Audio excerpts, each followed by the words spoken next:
This is our warrior cry to the world. We are not drowning, we are fighting.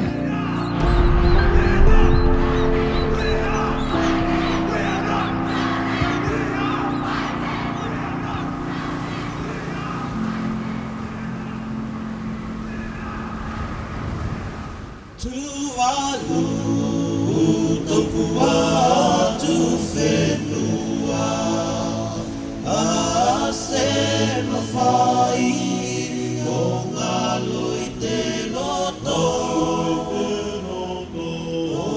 When people think of climate change in the Pacific, sea level rise comes to mind, particularly for vulnerable islands like Tuvalu. Climate change and sea level rise are deadly and existential threats to Tuvalu and low-lying atoll countries.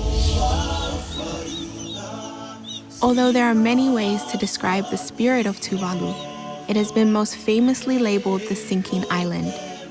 And according to scientists, it could be one of the first countries to sink due to climate change. It's home to 11,000 people and features the world's only airstrip that transforms into a playground.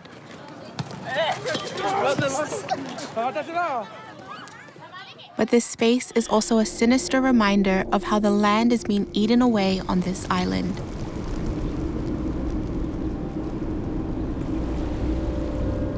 A number of islets fringing the lagoon have disappeared, not only on the main island, but in also the outer islands. So that's quite visible.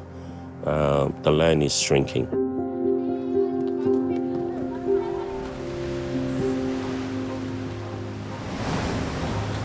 Our fisheries are also being affected because of the impact of climate change, but also our livelihood in terms of the crops that we survive on. The seawater just infiltrate our land and coming through. So that destroys our crops and our vegetation. And the severity of intensity of cyclone have continued to affect our infrastructure and our residential homes for our people. We have extreme drought, and water availability is a precious commodity. Here, climate change is not a distant threat, but a daily reality. It's not hard to see that the rising sea levels are consuming their ancestral lands.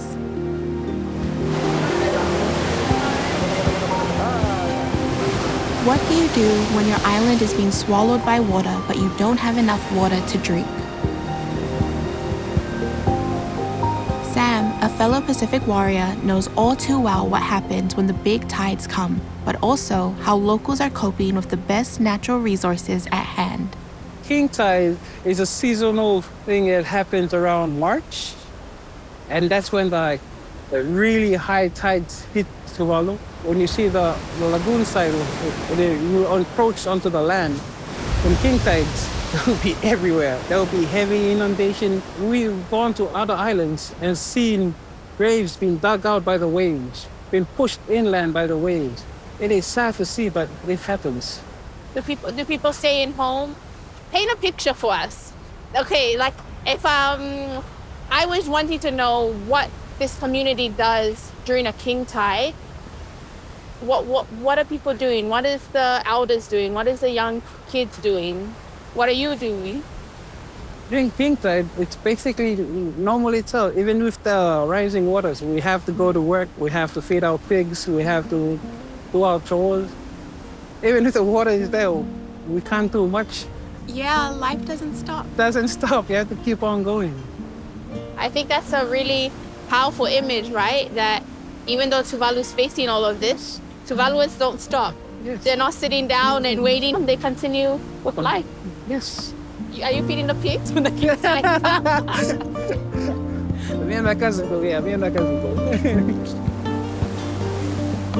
Tuvalu holds a special place in my heart. My papa Nga came from Tuvalu. He left when he was young for Samoa. But he never stopped talking about wanting to come home where my 90-year-old grand aunt Tokanimani lives. She tells me that my return is also my papa's return. I'm so grateful my cousins can care for her and that the youth here not only look after our people, but you can see them also looking after the land. For our low-lying atolls like Tuvalu, mangroves are becoming their defense against regular king tides.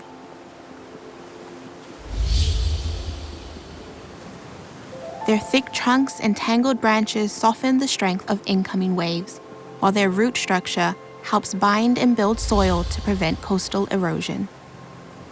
An amazing project is underway, led by the Falling-a-Foe youth who have been planting mangroves to safeguard and protect their already fragile shorelines.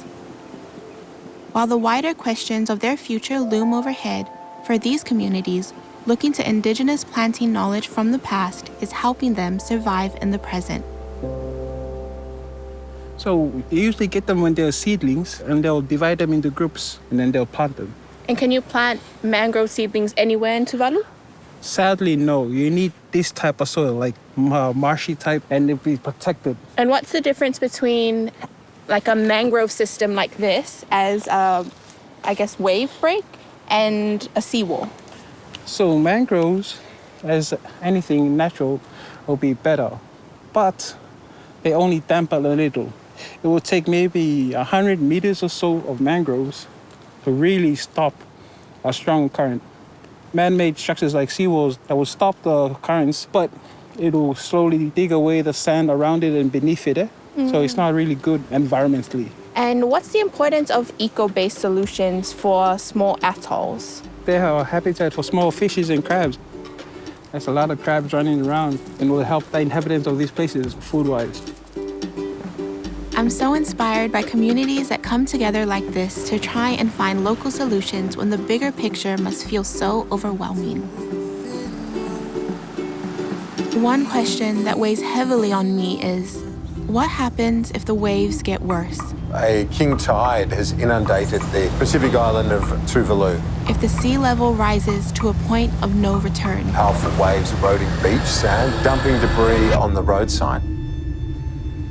I am left thinking, what will my great aunt Tokanimani do if her home becomes fully submerged?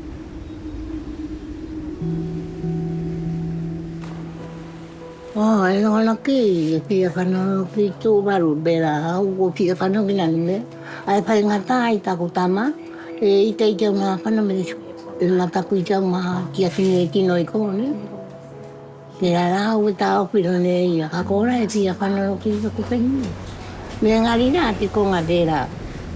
The elders may choose to see out their days on the island, but the younger ones may need to prepare to migrate. There are now migration pathways to Australia with the recently signed Falepili Union, which allows 282 Tuvaluans to move to Australia each year. This agreement holds Tuvalu to a security relationship with Australia rather than any other competing superpower in the Pacific. The Falepili Union Treaty may signal good news to many and controversial to others, but for most Tuvaluans, the idea of leaving thousands of years of land and culture is unimaginable.